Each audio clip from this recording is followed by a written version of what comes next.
À toutes et à tous, bonsoir et bienvenue dans ce journal. Tout de suite, les titres. À la une, disparition dans des conditions tragiques de Chéribin Okende, le gouvernement congolais instruit les services de sécurité à ouvrir une enquête afin de faire la lumière sur cet acte inadmissible. À la une également, situation sécuritaire à Kouamou, tous les éléments de la 11e Légion militaire ont arrêté 19 miliciens Mobundo, quelques armes et 8 machettes récupérées. Et puis en sport, éliminatoire de la Coupe du Monde Qatar 2026, la République démocratique du Congo est logée dans le groupe B aux côtés du Sénégal, de la Mauritanie, du Togo, du Soudan du Nord ainsi que le Soudan du Sud. Le détail, c'est tout de suite. Encore une fois, bonsoir et bienvenue dans ce journal qui s'ouvre par cette actualité. Le président de la République, les gouvernements congolais ainsi que les speakers de la Chambre basse du Parlement ont appris avec effroi l'assassinat du ministre honoraire des Transports, Chéribin Okende Senga. Tout en condamnant cet acte odieux, l'exécutif national a instruit tous les services de sécurité de faire diligence pour une enquête minutieuse afin de faire la lumière sur cet acte inadmissible. Suivez. Le président de la République, Félix-Antoine Tshisekedi, dit avoir appris avec consternation ce jeudi 13 juillet 2023 la disparition, dans des conditions tragiques, de Chéribin Okende, ex-ministre des Transports et Voies de Communication. Tout en présentant ses condoléances à la famille éplorée ainsi qu'aux proches de l'honorable Chéribin Okende, le chef de l'État, Félix-Antoine Tshisekedi, enjoint la justice à faire toute la lumière sur ces dossiers afin de sanctionner les coupables de cet acte ignoble. Cette disparition n'a pas laissé indifférent le gouvernement congolais qui, à travers son porte-parole, Patrick Mouyaya, a présenté ses condoléances à la famille de l'illustre disparu avant de condamner cet acte odieux. Le gouvernement congolais a par la même occasion instruit tous les services de sécurité de faire diligence pour une enquête minutieuse afin de faire la lumière sur cet acte inadmissible. De son côté, le président de la Chambre basse du Parlement, Christophe Mbosso, a, au nom de la représentation nationale, demandé au gouvernement, à travers ses services spécialisés et à la justice congolaise, d'ouvrir les enquêtes intégrales et inclusives dans tous les sens pour identifier et sanctionner dans toute la rigueur de la loi les auteurs de ces crimes odieux. Ici, il est noté que le corps sans vie de Chéribin Okende, député national de cette 3e législature, a été retrouvé sans vie ce jeudi matin à Kinshasa. Toujours en ce qui concerne le décès tragique de Chéribin Okende, l'association pour l'accès à la justice condamne avec la dernière énergie ces crimes odieux. La CAJ exige une enquête crédible et exhaustive pour identifier les commanditaires et auteurs matériels de ces faits. On écoute Georges Kapiamba, il a été joint au téléphone par Z Moukoko. J'ai déjà réagi en condamnant fermement cet assassinat ignoble à tous les services de sécurité, les services de maintien de l'ordre, à la justice, au gouvernement de notre pays, de s'activer pour qu'une enquête crédible et effective soit menée, que les auteurs de ces faits soient vite identifiés, jugés et condamnés de manière exemplaire. Mais à la même occasion, je peux renouveler mes condoléances les plus de la famille biologique, professionnelle de l'illustre disparu, et tout en leur faisant sentir. Nous les mettons aussi dans nos prières pour qu'ils comprennent que ce n'est pas la volonté de Dieu que cela est arrivé. Dans le même registre, que retenir du parcours de ces bibliothèques qui s'est écoulé dans les conditions tragiques? La réponse est dans cet élément de la rédaction. Né le 5 mai 1961, Chéribin Okende fait des études universitaires à l'Institut supérieur des statistiques de Lubumbashi d'où il sort en 1999, diplômé en statistique et mathématiques de gestion. En 2013, il obtient un diplôme d'études supérieures en droit public à l'université de Kinshasa, puis en 2016, un doctorat en droit public de la même université. Il continue sa formation en gestion de ressources. Il a également fait les études en gestion et résolution pacifique des conflits en 2003 en Afrique du Sud et en gestion des conflits en Afrique des Grands Lacs en 2004 au Burundi. En 2006, il est formé en management et marketing et par European Marketing Research Center à Bruxelles en Belgique. En 1999, il travaille comme chef de service au département contrôle de la production locale à l'Office congolais des contrôles. À l'issue de cette expérience dans l'aviation civile, il rejoint de nouveau l'Office congolais des contrôles en qualité d'auditeur interne de 2012 à 2014. En 2019, il quitte son poste de directeur, chef de département adjoint chargé du contrôle des hydrocarbures à l'Office congolais des contrôles, poste qu'il occupe de 2016 à 2019. En politique, il est vice-président national de la société civile du Congo.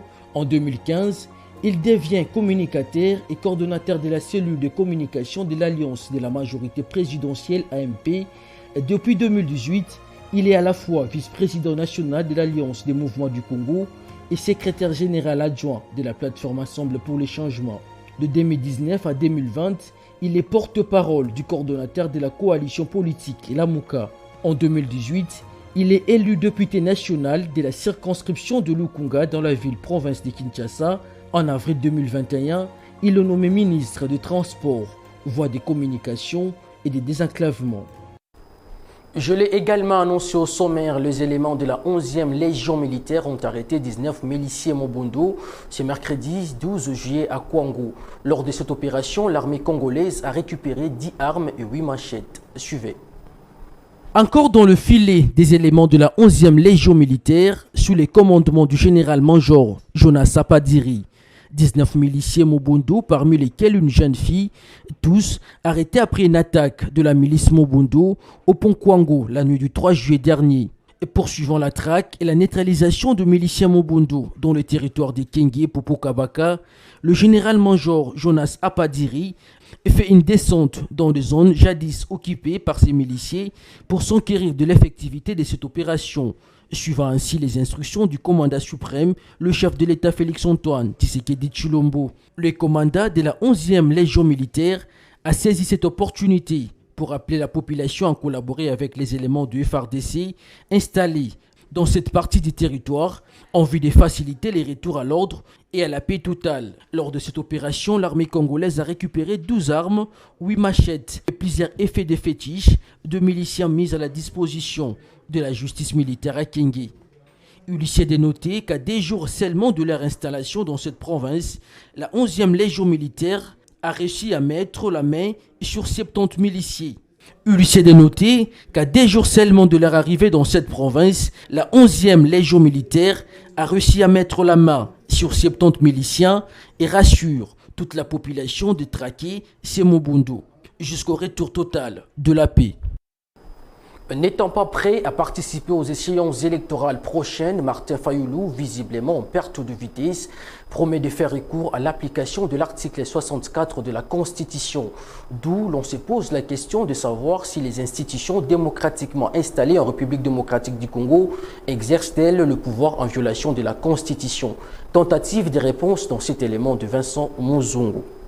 L'opposant des Faden House, Martin Fayulu, a au cours d'un point de presse organisé ce mercredi déclaré qu'il n'ira pas aux élections puisque la CENI n'a pas accepté sa demande de faire appel à un cabinet international des Renom afin de faire l'audit du fichier électoral. Cette demande de l'opposition a été rejetée par la plénière de la centrale électorale qui l'a jugée d'illogique. Et Fayulu Martin a invité le peuple congolais à l'application de l'article 64 de la Constitution qui stipule que tout Congolais a le devoir de faire échec à tout individu ou groupe d'individus qui prend le pouvoir ou l'exerce en violation des dispositions de la présente Constitution. Partant de cet appel du leader de l'opposition, quoi de plus normal à se poser plusieurs questions. À l'heure actuelle, y a-t-il un individu ou groupe d'individus qui tente de prendre le pouvoir par la force ou l'exerce en violation de la Constitution? Est-ce que les institutions démocratiques installées dans ces pays exercent-elles leur pouvoir en violation de la Constitution? À ces questions, la Constitution du 18 février 2006 souligne que le régime du président Tshisekedi à l'alinéa 2 est constitutionnel et son renversement constituerait une infraction contre la nation. Peut-on affirmer que la non-participation aux élections de Martin va-t-elle discréditer le processus électoral et la CENI? Une frange des experts en sciences politiques souligne que la posture de Fayulu dénote des bonnes guerres en politique. Cependant, il est grand perdant dans le microcosme politique et surtout qu'il a un seul siège à l'Assemblée nationale, perdu puisque son député Ados Ndombassi a quitté sa formation politique parce qu'il ne partage pas sa vision actuelle. Sachant qu'il n'est pas prêt en termes de moyens pour aller aux élections, Fayulu veut se victimiser et veut tout de même voler la vedette à Katumbi, Matata, Sisanga et Kabila qui ont opté de concourir au jeu électoral et ne vont jamais vouloir suivre son chemin qui s'apparente au banditisme à la Constitution du 18 février 2006. En 2006, pour rappel, l'UDPS n'avait pas participé aux élections et cela n'avait pas interdit à Abbé Malou Malou de convoquer les scrutins. C'est une espèce de jurisprudence. Dans le Haut-Katanga, la ministre nationale de la formation professionnelle et métiers, Antoinette Kipulu Kabenga, est arrivée à Lubumbashi ce mercredi 12 juillet 2023. Objectif, lancer officiellement les épreuves de fin d'études professionnelles à partir de Lubumbashi. Puis avant de lancer officiellement cet examen, la ministre Kipulu a été reçue par le vice-gouverneur de la province, Jean-Claude Confoy Kimimba, dans son cabinet de travail. Suivez. La troisième édition des épreuves nationales de la formation professionnelle et métiers a été lancée à partir de Lubumbashi ce mercredi 12 juillet 2023 par la ministre des tutelles Antoinette Kipulu Kabenga. C'est là, en présence du vice-gouverneur du Haut-Katanga Jean-Claude Confoy Kimimba, qui avait à ses côtés la ministre provinciale de l'EPST Marie-Chantal Kalea. 313 apprenants venant de Kipushi, Kasumbalesa, Mokambo et Lubumbashi seront devant leur conscience pendant 3 jours. Le directeur provincial de la FPM au Katanga a précisé que ce secteur s'inscrit dans la vision du chef de l'État et qui fait que l'amélioration des conditions de vie de la classe moyenne soit matérialisée. Par la même occasion, il a rendu hommage au gouverneur Jacques Kabula Katwe pour les efforts consentis pour l'émergence de ce secteur. Pour le vice-gouverneur Jean-Claude Confoy Kimimba, le gouvernement de la RDC est convaincu que la formation professionnelle assure le développement en déviant la tendance de la prédominance de la main-d'œuvre étrangère sur la main-d'œuvre locale. Il faut donc renverser cette tendance avant d'appeler les apprenants à réunir leur courage pour y arriver. Je souhaite vivement et soit renverser cette tendance. La patronne de la formation professionnelle et métiers en RDC a salué l'engagement du gouvernement provincial dirigé par Jacques Kabula Katwe qui tient mordicus à l'orientation des futurs cadres de la province et même du pays en quête d'emploi. À tout objectif, la tutelle des écoles du cycle court au ministère de la formation professionnelle et métiers. Signalons que ces épreuves comprendront la rédaction, la phase des jurys pratiques qui sera suivie par les langues nationales et la défense des projets. Antoinette Kipulu en a profité pour annoncer des grandes innovations dans ce secteur avant de lancer officiellement l'ENFEP. Il s'ensuivra les mots d'encouragement aux récipiendaires avant le début effectif de l'examen. Toujours dans la même province, les commissaires provinciaux en charge du transport s'est rendu à l'aéroport international d'Eluano pour se rendre compte des dégâts causés après la bousculade de passagers dans la salle d'attente. En ces mêmes jours, Robert Kawissa a eu à visiter quelques agences de transport implantées au centre-ville de Lubumbashi. Reportage. Les images ont fait le buzz dans les réseaux sociaux. Des passagers se bousculant pour tenter d'accéder à l'avion au point de casser les vitres de la salle d'attente de l'aéroport international de la Luano. Les faits se sont déroulés le samedi 8 juillet 2023. Voulant en savoir plus, le commissaire provincial au transport s'est rendu sur place. Autour de Robert Kawissa, le commandant de la RVA Marie Omaga, le chef d'escale des CAA José Kalunga. Le responsable de l'escale de CAA revient sur cet événement. La décision que nous avons prise ensemble, c'est de voir prochainement qu'est-ce qu'on peut faire pour essayer d'éviter ça. Je voudrais dire aux passagers que nous sommes là pour les servir et que nous tenons à leur sécurité. Robert Kawissa a demandé aux responsables de la RVA et des CAA de tout mettre en œuvre afin que pareil cas ne se reproduise plus. Bien avant, Robert Kawissa avait visité quelques agences de transport éparpillées à travers la ville de Lubumbashi. C'est notamment John Kennedy Trans, Émile Lumière Trans, et KKSS. Cette visite a permis à ces membres du gouvernement Kiaboula, Robert Kawissa, de se faire une idée des conditions de voyage et de la viabilité de ces entreprises. Vous devez dénoncer les chauffeurs qui mettent les voyageurs dans les couloirs. Il ne faut pas se taire. La plupart des accidents mortels sont dus à l'excès de vitesse. Vous êtes obligé de dénoncer les automobilistes qui roulent à vive allure. Notons que le commissaire provincial au transport a terminé sa ronde par l'angle des avenues Kassaï et Roué, où il a mis en garde les vendeurs de véhicules qui exposent en dehors de la servitude de l'État. Un ultimatum leur a été donné. Et puis le directeur général de l'Office de voirie et drainage, Victor Toumba, a lancé les travaux de modernisation des infrastructures routières dans la province du Kasaï oriental. 5 communes de la ville de Mbujimaï sont concernées par ces travaux, précise Victor Toumba au micro d'Antimons Mundukumbo. Nous pensons que toutes les provinces, que ce soit pour l'Office des routes, que ce soit pour le FDD, nous serons servis en termes de matériel et cela pourra nous permettre d'augmenter notre capacité d'intervention. C'est de croire d'abord à la vision du chef de l'État, le peuple d'abord, qui est soucié, comme je l'ai dit tout à l'heure lors du lancement des travaux, soucié du développement des infrastructures et de croire à cette vision. Et c'est cette vision qui permet de matérialiser tous les travaux qu'on est en train de voir dans la ville de Mbujimaï, non pas seulement dans la ville de Mbujimaï, mais à travers toute la République. Vous avez le programme de 145 territoires qui est déjà en marche. Donc il faut croire à la vision du chef de l'État qui est en train de matérialiser cela. Pas seulement dans la ville de Mbujimaï où aujourd'hui nous avons le programme de 35 km, nous avons les 14 km qui viennent d'être lancés. Aujourd'hui, nous allons reprendre, ça je peux vous l'annoncer, avant la fin du mois de juillet, les travaux de Tchélégenou vont reprendre. Donc c'est pour vous dire, le 25 plus les 35, ça vous fait 60 plus les 14. Nous sommes déjà pour plus ou moins 74 km de voirie qui vont être faits dans la ville de Mbujimaï. Et cela n'est pas seulement pour la ville de Mbujimaï, vous allez à Kananga, vous allez dans les autres provinces. Donc la vision du chef de l'État de développer les infrastructures est en train de se matérialiser. Et la population doit faire confiance à cette vision, faire confiance aussi à l'OVD qui a une expertise éprouvée. Et je crois que vous avez vu l'érosion Bel-Air qui est en train de travailler. Au niveau de Kalenda Moudichi, on est en train de travailler. Vous avez d'autres érosions comme vers le pont Loubilanchi qui ont été maîtrisées. Donc nous demandons à la population de Mbujimaï et de Kasaï oriental en général de pouvoir accompagner l'OVD avec le gouverneur qui est en train de nous accompagner dans tous les travaux que nous sommes en train de faire.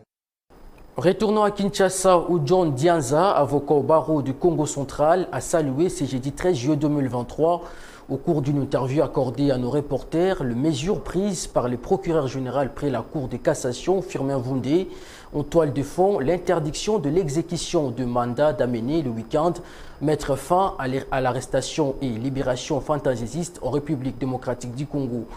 Quelle est la procédure judiciaire d'un mandat d'amener? Tentative de réponse avec un juriste de la République démocratique du Congo au micro de Nadia Mouango. C'est après tout ce que nous avions constaté concernant le banditisme, le numéro 1 du parquet a pris une décision très ferme que nous avions suivie religieusement. Et une décision qui a été circonscrite sous 5 mesures, dont la première mesure porte essentiellement sur la mise à inspection de tous ces parquets par les magistrats, les hauts magistrats, commençons par le parquet général près la cour d'appel qui sera inspecté par un haut magistrat près la cour de cassation. Et le parquet de la République sera inspecté par un magistrat général près la cour d'appel, ainsi de suite. Alors nous avions vraiment salué ces décisions parce que nous, en tant qu'avocats, en tant que praticiens, et nous déplorons beaucoup de mauvaises pratiques dans les chefs de magistrats instructeurs.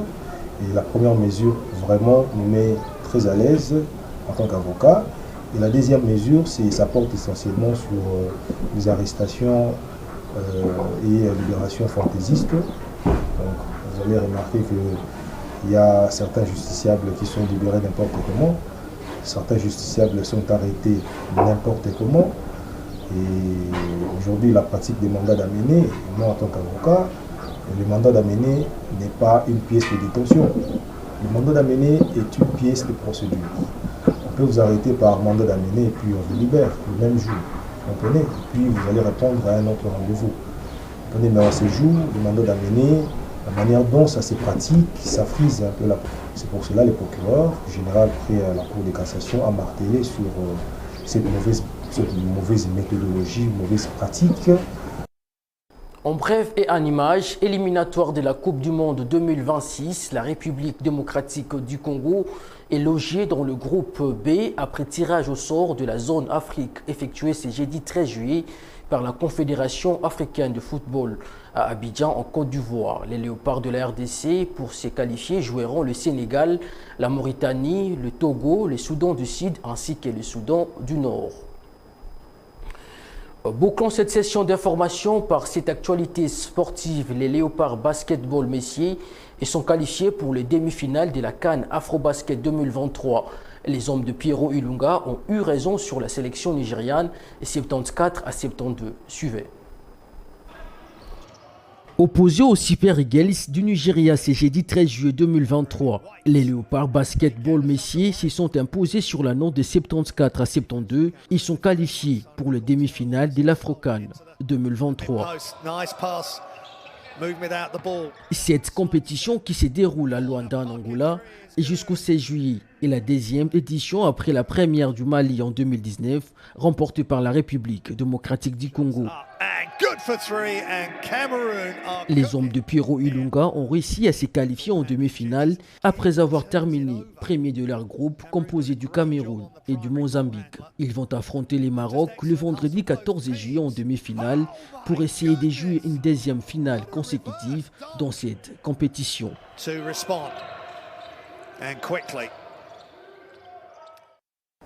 C'est par cette information sportive que nous mettons fin à cette édition du journal. Mais avant de nous quitter, passons au rappel des titres. Disparition dans des conditions tragiques des chérubins au Kende. Le gouvernement congolais instruit les services de sécurité à ouvrir une enquête afin de faire la lumière sur cet acte inadmissible.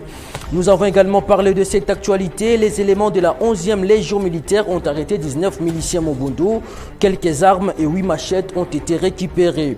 Et puis en sport, éliminatoire de la Coupe du Monde Qatar 2026, la République démocratique du Congo est logée dans le groupe B aux côtés du Sénégal, de la Mauritanie, du Togo, du Soudan du Nord ainsi que le Soudan du Sud. Merci de nous avoir suivis et bonne suite de programme sur la 10e Rue Télévision. Mesdames, Messieurs, au revoir.